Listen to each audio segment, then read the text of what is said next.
Johnny, the incredible Brett Phillips is now an Angel. Do we have two unicorns on the team? They both can pitch, both Ohtani and Brett Phillips. That's fun to say. Let's talk about what Brett Phillips actually brings to this team, and what does this mean for Joe Adell and Mickey Moniak? We're going to ask all the questions and give you all the answers. It's time to get locked on with Mike and John, and this is Locked On Angels. You are Locked On Angels, your daily Los Angeles Angels podcast. Part of the Locked On Podcast Network, your team every day. And we thank you for making Locked On Angels your first listen of the day. Every show is free and available on all platforms like Apple Podcasts and Spotify. And the best way to help us out is by giving us a rate and a review. And those watching on YouTube, make sure that you're subscribed and click that bell to be notified every time a new episode drops. Thanks for being here with us for this episode of Locked On Angels, where it's your team every day. You've got the Frisch Brothers here with you, a.k.a. the Super Halo Bros. My name is John, and that's my brother Mike. And my name is Mike, and that's my brother John. And John, there were some questions that were asked over on the YouTube side, and so I want to bring some clarity to those questions. This that I'm holding up, for those that are actually listening, I'm holding up a glass, and this 70s glass that somebody said looks very ancient.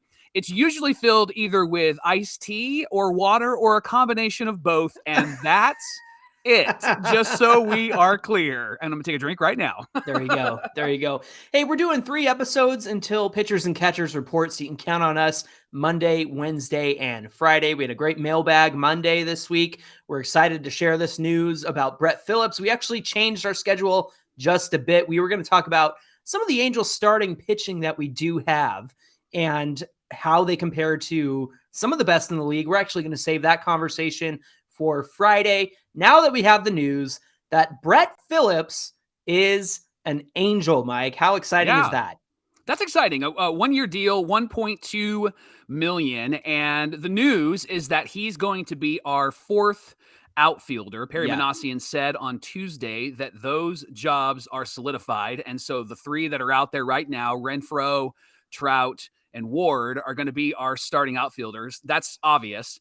And then we always thought that maybe it would be Joe Adell or Mickey Moniak being that 4th outfielder, but the Angels gave Brett Phillips a major league contract. They were the only team to actually offer him a major league contract. Right. And he signed it. Brett Phillips signed it. And he said he understands, simply because of what he did last year, really didn't perform to the level that he thought he should be able to perform. And Austin Warren was designated for assignment. And I don't know if you saw this on, I think it was Twitter. No, somebody it was Reddit. said that's a rare L for GM John. Yes. Reddit said, somebody on Reddit said, Locked On Angels is going to be fuming when they get this news. Yes. I thought that All was right, great. so fume, John. Fume. Oh, man. You know what? Austin Warren, for me, was somebody that I think would have made a contribution to the bullpen. And hopefully he clears waivers and can get back to AAA. And even though he won't be on the 40-man, I hope that we're able to keep him around. I guess they really like Jose Marte's velocity because he's still on the 40-man. So they don't want to get rid of that. So somebody high velocity said that and high Jose walk probably rate. had some pictures of management and no could have kidding. released him.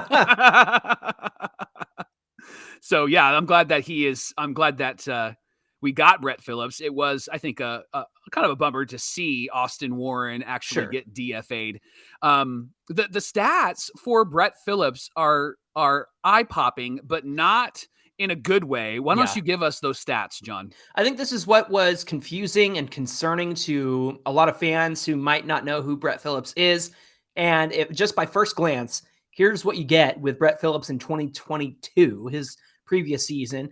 144 batting average, 5 home runs, 22 runs, 15 RBIs, 7 stolen bases, 249 slugging, 466 OPS. Mike, that's good for a 36 OPS plus. Yikes. That's 64% worse than league average. But here's the thing. The Angels are not going to need him for his bat. And the reason why he is a 4th outfielder is exactly for these reasons. His outfield arm strength ranks 9th among all outfielders in MLB. Okay. It's an average of 93.9 miles per hour. He once threw 101.1 last season. So He's Okay. incredible with that arm strength out there. He ranks second among outfielders in outfield jump. So he gets a good jump on a fly ball. Hmm. And in fact, he covers 4.3 more feet than the average outfielder when he makes a play. So he's all over Wow. the outfield. And as far as a defensive late innings replacement, he's going to be really strong, and we're going to feel really good about him out there. In fact, I encourage listeners and viewers to go check out some Brett Phillips highlights because they're out there and they're darn good. Listen to this.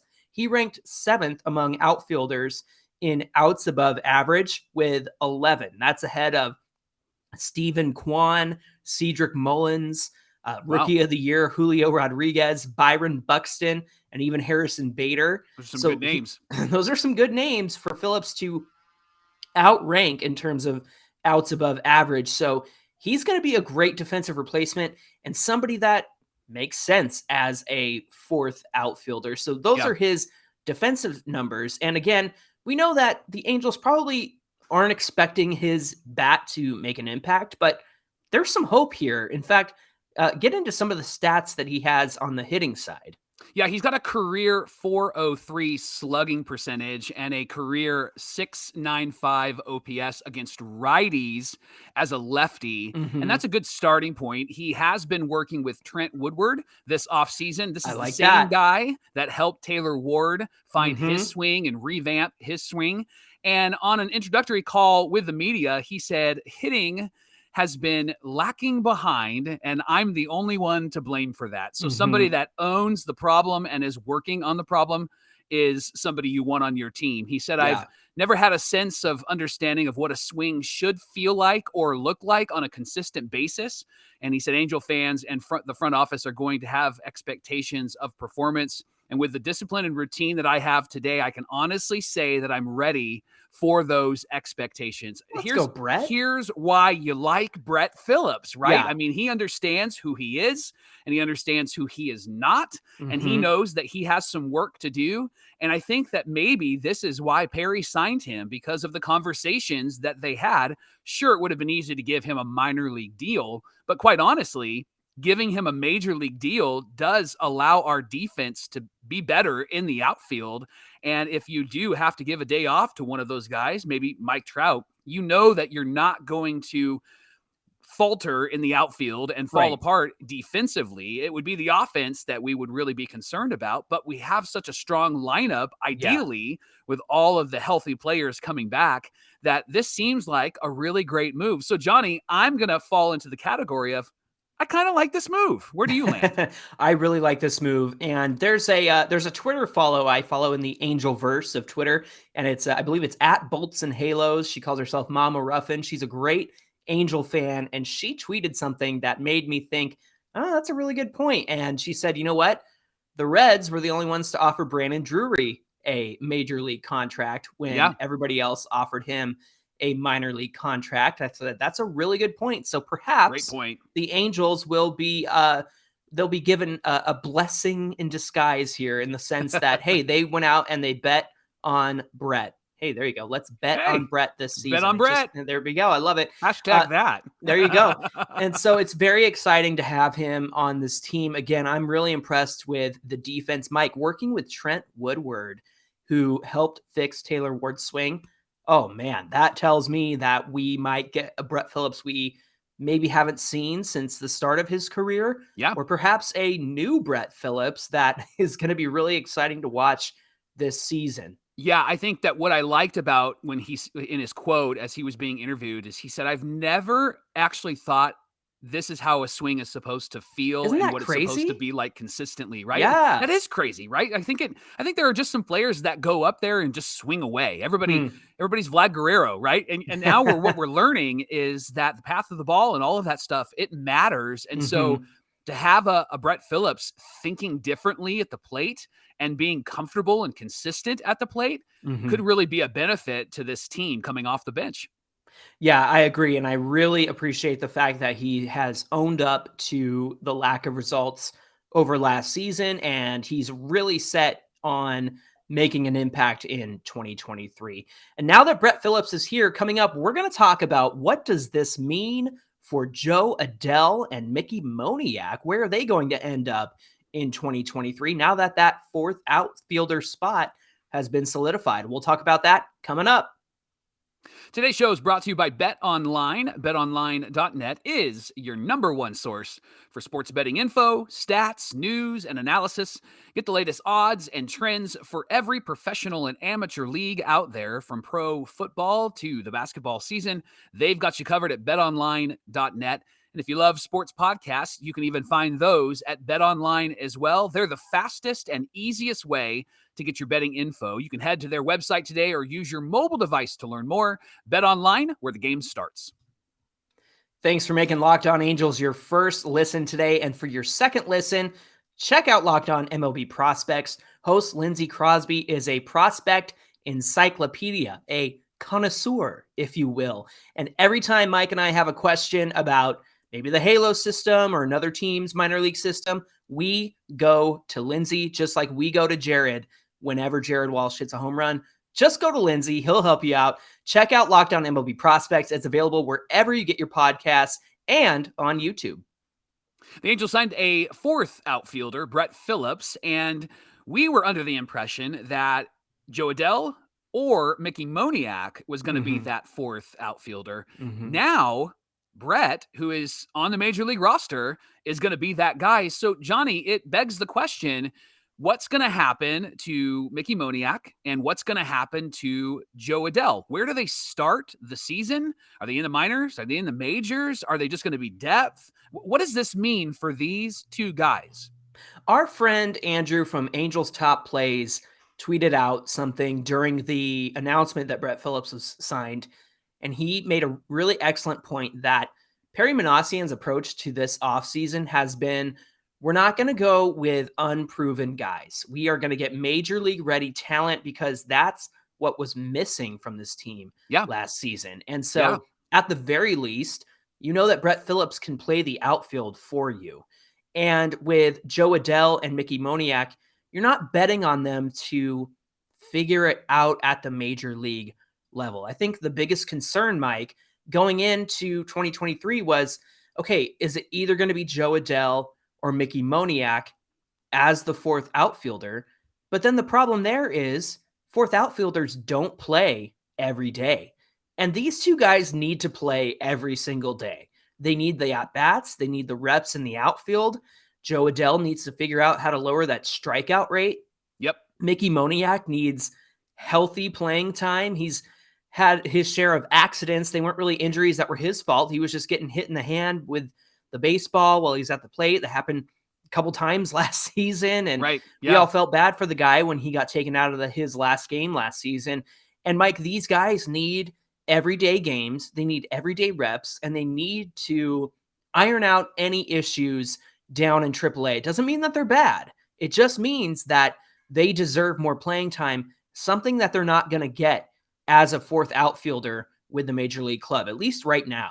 Yeah. And, you know, you and I have talked a lot about Joe Adell on this pod, and we've talked a lot about how in AAA, he really has crushed it. I mean, we've seen the numbers that he put up. I remember 2 seasons ago, he was just mashing down there. We couldn't wait for him to come up. Yeah. Right. We were so excited about it. And then last year, he even mashed down there. But when he came up to the major league roster and played, he just wasn't the same player. And you've mentioned it, and I want to say it one more time. Joe Adell is still very young, and he is not somebody who, it feels like he's been around a long time, but he really hasn't been around. He came up in 2020 because there was no minor leagues, and they were like, well, we can't let this guy sit and play practice games with the, practice squad that they had going on. They wanted him to get real-time reps. That's why he came up so early. This kind of fixes that this season. He doesn't have to be rushed up again this season. Agreed. And they didn't want to have a lost year for him. And what's great about this, Johnny, is he 23? Joe Adell's 23 years old? Yeah. And so a 24-year-old Joe Adell next year is probably a mature, developing, maybe even better than he is right now, outfielder and potential superstar for the Angels. And I want to see him thrive, and I want to see him on this team. But as we've mentioned, Taylor Ward has taken a long time to develop into Taylor Ward. In fact, Jared Walsh was interviewed by Matty V and Harold Reynolds on the MLB Network. And Jared Walsh said that Taylor Ward is legit. He said that season that guy had last year is not a fluke, that this guy is actually really good. It just took him a while to figure it out. And I think that for Jo Adell, it's going to take him a while to figure it out. We've seen him in the outfield really, really struggle. And we're like, Joe, just don't think. Just let instinct take over. Just be. But that's what happens when you figure it out. You know when it's instinct versus I'm going to think about this. And that's the Jo Adell that we want. And we are often talking a lot about like, man, we got to find a place for him on the major league roster to play in the outfield so that he can figure it out. But now there isn't that pressure. And so I wouldn't be shocked if we see a crushing, excellent, incredible Jo Adell in the minor leagues this season, to the point where fans are going to go, man, bring that boy up. We want to have him in the lineup and all those things. That's where we just need to like cool our jets, right? Like we need to calm down and say, let him develop and let him become who he has the potential to become. It makes sense because when he's down in AAA, he mashes, like you said, but you know what else happens? He still strikes out. And I think that AAA is going to give him the chance to cut down on the strikeouts, have better pitch recognition, and hit much better than he would at the major league club. And when in 2021, when we had like this group of outfielders that shouldn't have been here because we lost Dexter Fowler and then Mike Trout gets hurt, it's like, oh, well, then bring up your young guys like Jo Adell and let them play. But now that there are 4 outfielders, we have some outfield depth now with Moniak and Adell waiting in the wings. So if there is an injury to any of the outfielders, God forbid, then we have those guys who can come up and make an impact.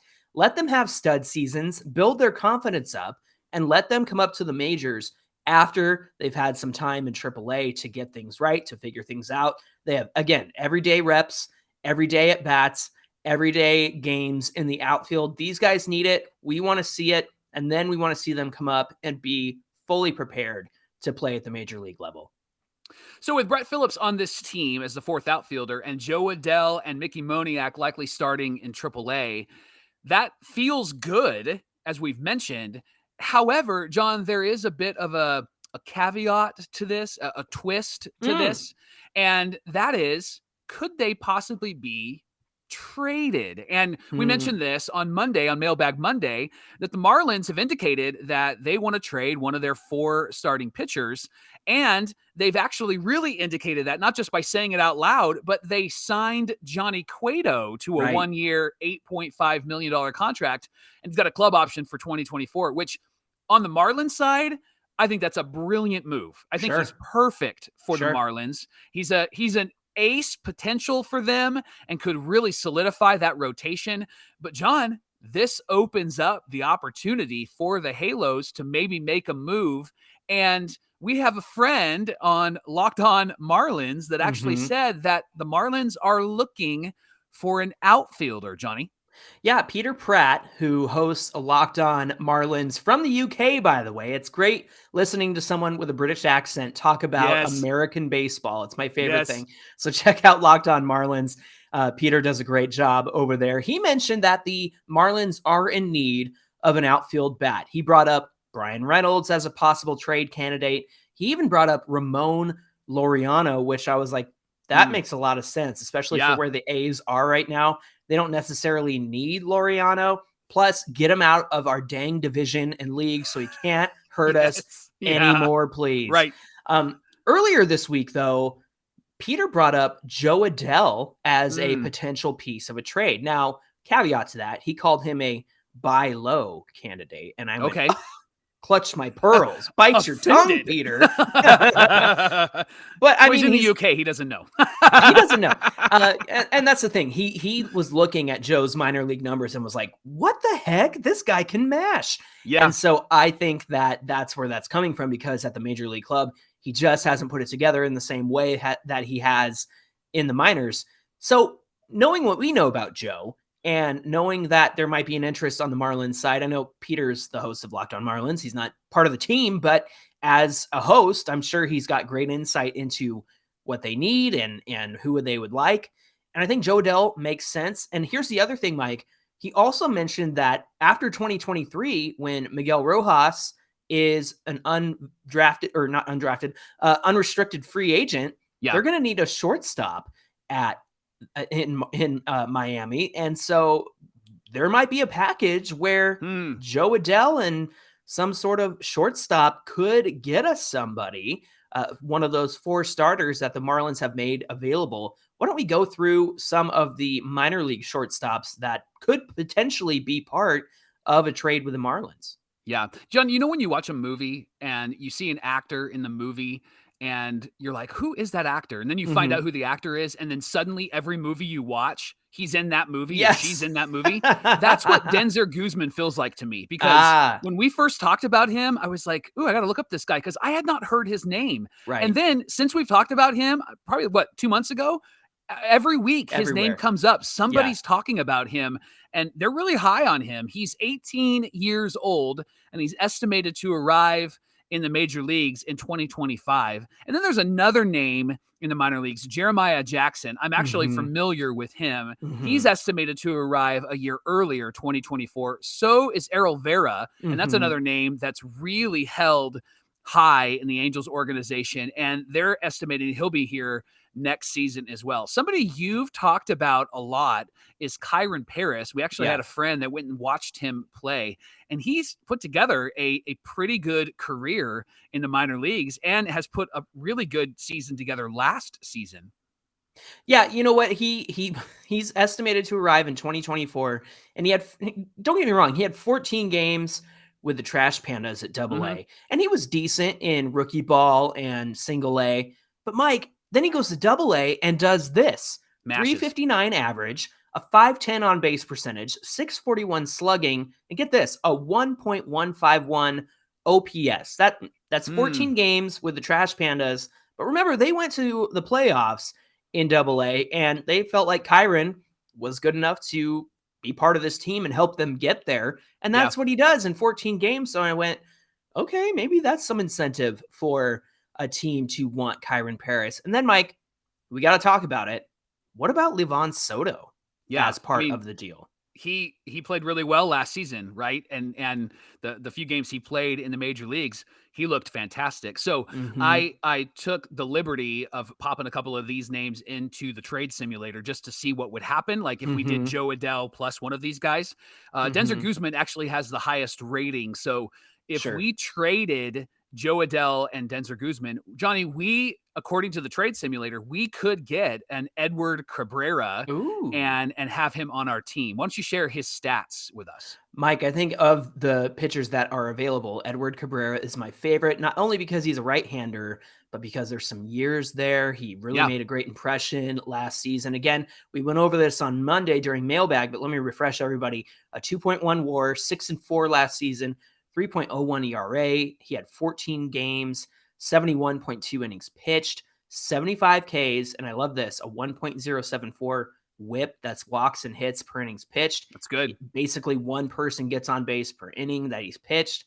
That's pretty good. But then check out these numbers from Baseball Savant. These are his MLB percentile rankings in 2022. He ranks 85th percentile in average exit velocity, 82nd percentile in expected batting average, 69th percentile in K percentage. I love this one. 76th percentile in chase rate. Wow. 83 percentile in hard hit percentage. That means he's not getting hit very hard if he's ranking really high. The whiff percentage is probably the one that sticks out the most to me. He's in the 86th percentile. So his stats, the underlying numbers and the way the ball moves, the way he throws it, the way it goes toward the plate, he's ranking really high in all of that. Now, some things to watch out for. He does get barreled. He's in a lower percentile, so the barrel percentage is not very good. The walk rate is not very good. Those are things that you can work on. Yeah. Again, he's a young pitcher, and I think he would make an immediate impact on this team. So Mike, does a Joe Adell plus a shortstop package, like you said, according to the trade simulator, do the Marlins go for that? I would say yes. I mean, why wouldn't they, right? Even if it's a Mickey Moniak, I feel like those two guys could really thrive on the Marlins and could really have an opportunity to be who everybody thought they would be. And then when you think about some of these young shortstops, we have Zach Neto, and we're really high on Zach Neto. And I think that he's the guy that's going to take that shortstop position within the next year. Yeah. And it's one of the reasons why we probably didn't go and get somebody, right? Or we're afraid of Carlos Correa like every other major league team is. But the truth is we have Zach Neto who's going to be there. And I know depth is really important. And so some of these guys might be backups for us. But the reason why you want depth in the minor leagues, Johnny, is because you have trade pieces. And I think that if we don't make a trade right now, I definitely see us making a trade at the trade deadline or maybe before the trade deadline. And one of these guys is going to be traded. And maybe that's why they have Joe and Mickey in the minor leagues, because they're going to allow them to mash and then their value goes up because everybody's like, well, Joe's value is really low right now. Our friend even from Locked On Marlins said that it's a buy low with Joe. And I hate that rhyme. And so I think maybe they're going to let him just marinate in the minor leagues right now. And he's going to have 35 home runs by the All-Star break. And he's going to look like this incredible superstar. And then people will go, maybe we should have that guy on our team. And then perhaps we can actually get more value from Joe Adell for another piece to help this team get to the playoffs. What you just said right there reminds me of that phrase, play chess, not checkers. And I feel like Perry Manassian has been playing chess, not checkers, all off season. And I think this Brett Phillips signing, Mickey Moniak and Joe Adell in the minors, giving Levon Soto a look to where his stock goes up, or maybe some of these other shortstops. Perry Manassian's playing chess, not checkers. Thanks for making Locked On Angels your first listen every day. And now, for your second listen, check out Locked On MLB Prospects with our friend Lindsey Crosby. He is a prospect encyclopedia, and he's going deep on the MLB stars of tomorrow. And his podcast is free and available wherever you get your podcasts. Hey, be sure to get at us on Twitter at Locked On Angels. If any of these conversations piqued your interest, shoot us a message or a comment. We'd love to hear from you. And catch us at Super Halo Bros on Twitter and Instagram. Mike, we just launched official Super Halo Bros merch. You can find that on Twitter and Instagram at Super Halo Bros. We've got shirts, we've got hoodies, we've got coffee mugs, we've got stickers. And a personal favorite of mine is the Happy Detmers Day shirt that I'm really excited about. Yeah, so get over there and check out the store. Mike, what do we have on deck for Friday's show? All right, so we compared Sandy, Suarez, and Detmers to some of the best young pitchers in the major leagues. So what do we find out? We'll come hang Friday, and we're going to share the results, and I think you're going to be pleasantly surprised. That's Friday on Locked On Angels. You're going to want to be here for that conversation. Until then, my name is John, and that's my brother Mike. And my name is Mike, and that's my brother John. Thanks for being here with us, and we'll see ya on Friday.